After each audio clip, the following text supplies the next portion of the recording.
पति ने पत्नी को किसी बात पर 3 थप्पड़ जड़ दिए। पत्नी ने इसके जवाब में अपना सैंडल पति की तरफ फेंका। सैंडल का एक सिरा पति के सर को छूता हुआ निकल गया। मामला रफा दफा हो भी जाता, लेकिन पति ने इसे अपनी तौहीन समझी। रिश्तेदारों ने मामला और पेचीदा बना दिया। न सिर्फ पेचीदा बल्कि संगीन। सभी रिश्तेदारों ने इसे खानदान की नाक काटना कहा। यह भी कहा कि पति को सैंडल मारने वाली औरत न वफादार होती न प्रतिबद्ध।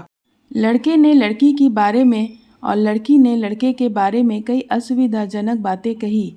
मुकदमा दर्ज कराया गया। पति ने पत्नी की चरित्रहीनता का तो पत्नी ने दहेज उत्पीड़न का मामला दर्ज कराया। 6 साल तक शादीशुदा जीवन बिताने और एक बच्ची के माता पिता होने के बाद आज दोनों में तलाक हो गया। पति पत्नी के हाथ में तलाक के कागजों की प्रति थी। दोनों चुप थे, दोनों शांत, दोनों निर्विकार। मुकदमा 2 सालों तक चला था। अंत में वही हुआ जो सब चाहते थे, यानी तलाक। यह महज इत्तेफाक था कि दोनों पक्षों के रिश्तेदार एक ही टी स्टॉल पर बैठे कोल्ड ड्रिंक लिया। यह भी महज इत्तेफाक था कि तलाकशुदा पति पत्नी एक ही मेज के आमने सामने जा बैठे। लकड़ी की बेंच और वे दोनों। कॉन्ग्रेचुलेशन, आप जो चाहते थे वही हुआ, स्त्री ने कहा। तुम्हें भी बधाई, तुमने भी तो तलाक देकर जीत हासिल की, पुरुष बोला। तलाक क्या जीत का प्रतीक होता है? स्त्री ने पूछा। तुम बताओ। पुरुष के पूछने पर स्त्री ने जवाब नहीं दिया। वह चुपचाप बैठी रही। फिर बोली, तुमने मुझे चरित्रहीन कहा था। अच्छा हुआ, अब तुम्हारा चरित्रहीन स्त्री से पीछा छूटा। वह मेरी गलती थी, मुझे ऐसा नहीं करना चाहिए था, पुरुष बोला। मैंने बहुत मानसिक तनाव झेली है। स्त्री की आवाज़ सपाट थी, ना दुख ना गुस्सा। जानता हूँ, पुरुष इसी हथियार से स्त्री पर वार करता है जो स्त्री के मन और आत्मा को लहूलुहान कर देता है। तुम बहुत उज्जवल हो। मुझे तुम्हारे बारे में ऐसी गंदी बातें नहीं करनी चाहिए थी। मुझे बेहद अफसोस है, पुरुष ने कहा। स्त्री चुप रही। उसने एक बार पुरुष को देखा। कुछ पल चुप रहने के बाद पुरुष ने गहरी सांस ली और कहा, तुमने भी तो मुझे दहेज का लोभी कहा था। गलत कहा था, पुरुष की ओर देखती हुई स्त्री बोली।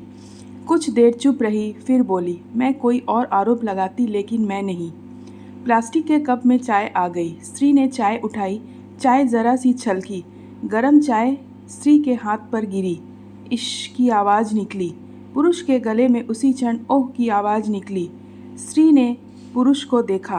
पुरुष स्त्री को देखे जा रहा था। तुम्हारा कमर दर्द कैसा है? ऐसा ही है, कभी वॉवरॉन तो कभी कॉम्बी फ्लेम। स्त्री ने बात खत्म करनी चाहिए। तुम एक्सरसाइज भी तो नहीं करती, पुरुष ने कहा तो स्त्री फीकी हंसी हंस दी। तुम्हारा अस्थमा का क्या कंडीशन है? फिर अटैक तो नहीं पड़े? स्त्री ने पूछा। अस्थमा? डॉक्टर सूरी ने स्ट्रेन मेंटल स्ट्रेस कम करने को कहा है, पुरुष ने जानकारी दी। स्त्री ने पुरुष को देखा। देखती रही एकटक, जैसे पुरुष के चेहरे पर छपे तनाव को पढ़ रही हो। इन्हेलर तो लेते रहते हो ना? स्त्री ने पुरुष के चेहरे से नज़र हटाई और पूछा। हाँ, लेता रहता हूँ। आज लेना याद नहीं रहा, पुरुष ने कहा। तभी आज तुम्हारी सांसें उखड़ी उखड़ी सी है, स्त्री ने हमदर्द लहजे से कहा। हाँ, कुछ इसी वजह से और कुछ, पुरुष कहते कहते रुक गया। कुछ तनाव के कारण, स्त्री ने बात पूरी की। पुरुष कुछ सोचता रहा, फिर बोला, तुम्हें 5 लाख रुपये देने हैं और 7,000 रुपये महीने भी। हाँ, फिर? स्त्री ने पूछा। नील कमर वाले फ्लैट की कीमत तो 22 लाख रुपये होगी। मुझे सिर्फ 5 लाख रुपये चाहिए, स्त्री ने स्पष्ट किया। बिटिया बड़ी होगी, 100 खर्चे होते हैं, पुरुष ने कहा।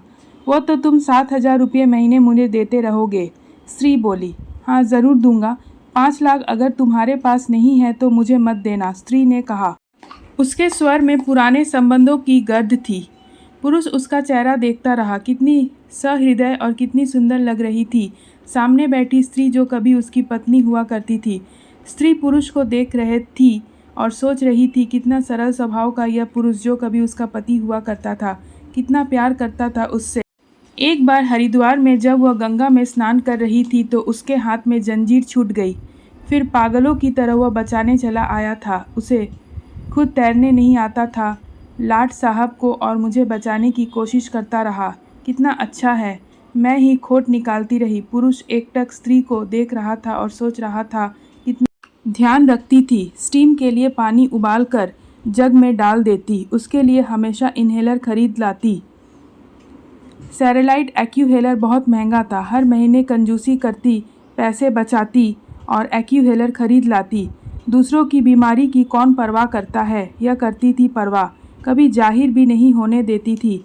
कितनी संवेदना थी इसमें। मैं अपनी मर्दांगिनी के नशे में रहा। काश जो मैं इसके जज्बे को समझ पाता। दोनों चुप थे, बेहद चुप, दुनिया भर की आवाज़ों से मुक्त होकर खामोश। दोनों भीगी आंखों से एक दूसरे को देखते रहे।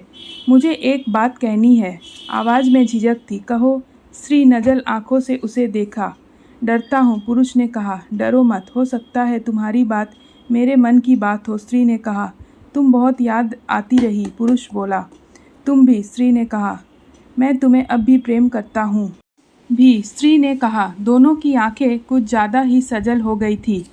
दोनों की आवाज़ जज्बाती और चेहरे मासूम। क्या हम दोनों जीवन को नया मोड़ नहीं दे सकते? पुरुष ने पूछा। कौन सा मोड़? हम फिर से साथ साथ रहने लगे, एक साथ, पति पत्नी बनकर, बहुत अच्छे दोस्त बनकर। यह पेपर? स्त्री ने पूछा। फाड़ देते हैं, पुरुष ने कहा और अपने हाथ से तालाक के कागजात फाड़ दिए। फिर स्त्री ने भी वही किया। दोनों उठ खड़े हुए, एक दूसरे के हाथ में हाथ डालकर मुस्कुराए। दोनों पक्षों के रिश्तेदार हैरान परेशान थे। दोनों पति पत्नी हाथ में हाथ डालकर घर की तरफ चले गए, घर जो सिर्फ और सिर्फ पति पत्नी का था। दोस्तों, इस कहानी से हमें यह शिक्षा मिलती है कि पति पत्नी में प्यार और तकरार एक ही सिक्के के दो पहलू हैं। ज़रा सी बात पर कोई ऐसा फैसला ना ले कि आपको ज़िंदगी भर अफसोस हो। आपको यह कहानी कैसी लगी हमें कमेंट बॉक्स में ज़रूर बताएं और पसंद आने पर शेयर ज़रूर कीजिए। और अगर आप मेरे चैनल पर नए हैं तो सब्सक्राइब करना ना भूलें। और इस तरह की कहानी पाने के लिए आप मेरे साथ बने रहें। धन्यवाद।